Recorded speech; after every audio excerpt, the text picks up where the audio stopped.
Nagliwanag ang porsyon na ini sa Purok 3B Barangay Santa Cruz, Ligao City, makalihis na masulo ang duwang residensya digdi alas 4:12 nin maagahon kasuudma. Istorya kan saro sa mga biktima, nagtuturog pasindakan sa iyang aking PWD kan mangyari an insidente. Hasta sa magimata siyang nagkakarabanaan sa indang harong asin marikas na duminalagan paluwas. Pagangal apod na kung nakigig akong marayta, tururong kami. Siyempre, reaksyon lang, kurog katog na ako, dalaga na ako sa tugan kong pangsad, kasi sa may cellphone, angal na nakakamang pumbiro.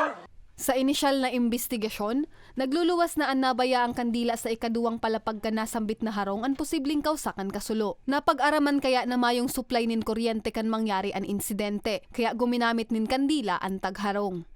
Sigun kay Fire Senior Inspector Roel Biares Misola, ang Fire Marshal kan BFP Ligao, daitulos na i-report sa indaan kasulo, kaya uminabot ini sa ikaduwang alarma na nagresulta sa pagkakatupok ang duwang residensya, kung sa inadamay sa naman ang kataid na harong.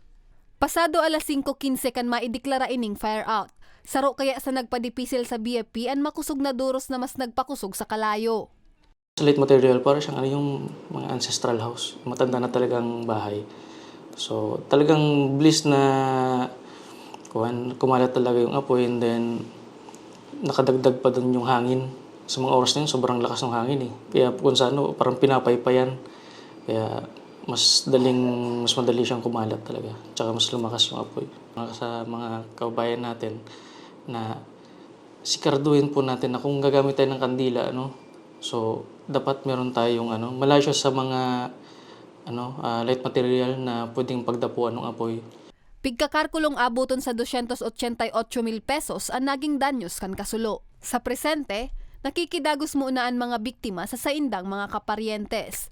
Sa datos kan BFP, iniyan ni kaduwang kasulo na nairehistro sa syudad puon kan paglaog kan 2024. Para sa mga baretang tatak Bicol, Jennifer Pulinar.